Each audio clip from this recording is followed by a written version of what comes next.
Hi hello friends, welcome back to our channel Vasudeva Kutumba ಧಾರಾವಾಹಿಯ ಒಂದು super ಸಂಚಿಕೆ ನೋಡ್ಕೊಂಬರೋಣ. ಸಂಚಿಕೆ ನಿಜವಾಗ್ಲೂ ತುಂಬ ಚೆನ್ನಾಗಿದೆ, ಸೂಪರ್ ಆಗಿದೆ ಅಂತಲೇ ಹೇಳ್ಬೋದು.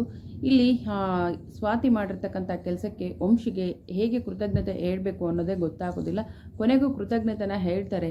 ಸೊ ಸ್ವಾತಿಗೆ ಪ್ರಪೋಸ್ ಮಾಡ್ತಾರಾ, ಗಿಫ್ಟ್ ಎಲ್ಲ ಕೊಡ್ತಾರೆ, ರೋಸ್ ಕೊಡ್ತಾರಾ, ಗಿಫ್ಟ್ ಕೊಡ್ತಾರಾ, ಪ್ರಪೋಸ್ ಮಾಡ್ತಾರಾ, ನೋಡೋಣ ಈ ವಿಡಿಯೋದಲ್ಲಿ. ವಿಡಿಯೋಗೆ ಒಂದು ಲೈಕ್ ಮಾಡಿ, ಚಾನಲ್ ಸಬ್ಸ್ಕ್ರೈಬ್ ಮಾಡಿಕೊಂಡು ಸಪೋರ್ಟ್ ಮಾಡಿ.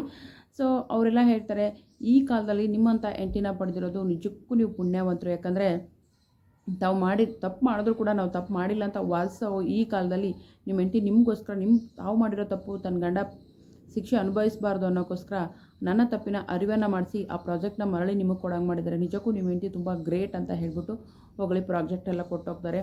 ಆಗ ಖುಷಿ ಆಗುತ್ತೆ ಯಾರಿಗೆ, ವಂಶಿಗೆ. ಹೆಂಗಾರ ಮಾಡಿ ಸ್ವಾತಿ ಹತ್ರ ಥ್ಯಾಂಕ್ ಯು ಹೇಳಬೇಕು, ಸಾರಿ ಕೇಳಬೇಕಲ್ಲ.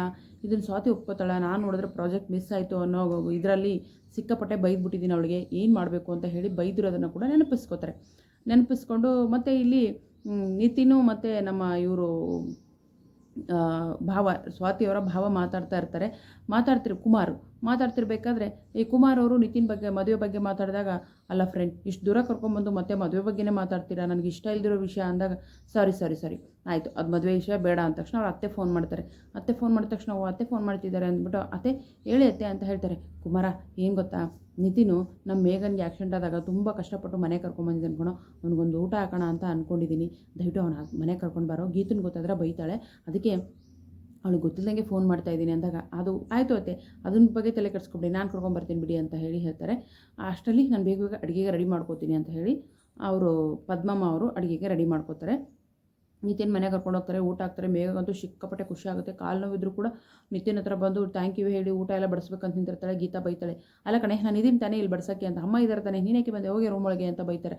ಅಯ್ಯೋ ಅಕ್ಕ, ರೂಮ್ ಒಳಗಡೆ ದಿನ ಇರೋದೆ, ಇವತ್ತು ನಮ್ಮ ಮನೆಗೆ ನಿತಿನ್ ಬಂದಿದ್ದಾರೆ, ಅವ್ರಿಗೆ ಊಟ ಬಡಿಸ್ಬೇಕಲ್ವ, ನಿಮಗೇನೂ ಸಮಸ್ಯೆ ಇಲ್ವಲ್ಲ ಅಂತ ಕೇಳ್ತಾಳೆ ಮೇಘ. ನಿಮ್ಮ ಕಾಲು ನೋವು ಹೇಗಿದೆ ಅಂತ ಕೇಳ್ತಾರೆ. ಪರವಾಗಿಲ್ಲ ಅಂತ ಹೇಳ್ತಾಳೆ. ಸೊ ಈ ಕಡೆ ವಂಶಿ ಬರ್ತಾನೆ ಮನೆಗೆ. ನಿತಿನ್ದು ಒಂದು ಮೈ ಮೇಲೆ ಕಾಫಿ ಚೆಲ್ಲಿರುತ್ತೆ, ಅದನ್ನೇ ಕ್ಲೀನ್ ಮಾಡ್ತಾ ಇರ್ತಾಳೆ ಸ್ವಾತಿ. ಆಗ ಫಸ್ಟ್ ಅಂತ ಬಂದ್ಬಿಟ್ಟು ವಂಶಿ ಬರ್ತಾನೆ. ಒಂದು ತಕ್ಷಣ ಅದು ವಂಶಿಯವರೇ, ಸಾರಿ ನಿತಿನ್ ಅವ್ರ ಮೇಲೆ ಸ್ವಲ್ಪ ಕಾಫಿ ಚೆಲ್ಲಿತ್ತು, ಕ್ಲೀನ್ ಮಾಡ್ತಾ ಇದ್ದೆ ಅಂದಾಗ, ನಾನು ಏನೂ ಕೇಳೇ ಇಲ್ವಲ್ಲ, ಅದಕ್ಕೆ ನೀನು ಅಷ್ಟೊಂದು ಟೆನ್ಷನ್ ಆಗ್ತಿದೆಯಾ, ನಿಮ್ಮ ಮನೆಯವ್ರಿಗೆ ಫೋನ್ ಮಾಡಿ ಬರೋಕ್ಕೆ ಹೇಳು ಅಂದ ತಕ್ಷಣ ಫುಲ್ಲು ಶಾಕ್ ಆಗ್ತಾಳೆ ಸ್ವಾತಿ. ಮನೆಯವ್ರನ್ನ ಯಾಕೆ, ಏನಾಯಿತು ಅಂತ ಕೇಳ್ತಾಳೆ.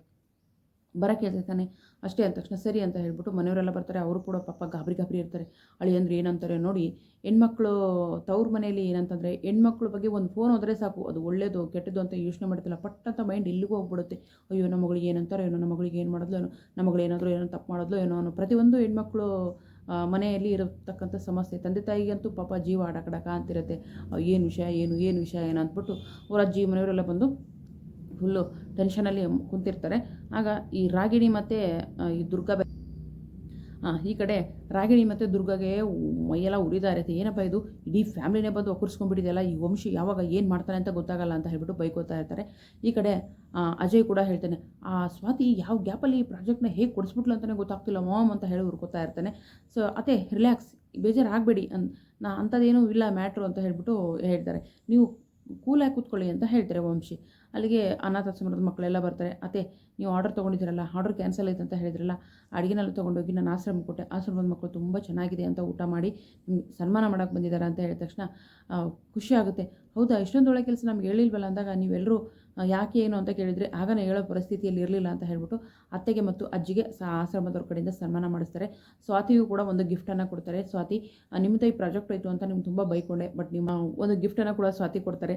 ಸ್ವಾತಿ ಕೊಟ್ಟು ನಾವೆಲ್ಲಿ ಪ್ರಪೋಸ್ ಮಾಡ್ತಾರೆ, ಐ ಲವ್ ಯು ಹೇಳ್ತಾರೆ ಅಂತ ಅಂದ್ಕೊಂಡು ಕುಟುಂಬದ ಒಂದು ಸಮ್ಮುಖದಲ್ಲಿ, ಬಟ್ ಆಗ ಮಾಡೋದಿಲ್ಲ, ಥ್ಯಾಂಕ್ ಯು ಹೇಳೋಕ್ಕೆ ಅಂತ ಒಂದು ಗಿಫ್ಟನ್ನು ಕೊಡ್ತಾರೆ. ನೋಡೋಣ ಮುಂದಿನ ಸಂಚಿಕೆಯಲ್ಲಿ ಏನಾಗುತ್ತೆ ಅಂತ. ವಿಡಿಯೋಗೆ ಒಂದು ಲೈಕ್ ಮಾಡಿ, ಚಾನಲ್ ಸಬ್ಸ್ಕ್ರೈಬ್ ಮಾಡಿಕೊಂಡು ಸಪೋರ್ಟ್ ಮಾಡಿ. Thank you so much, bye.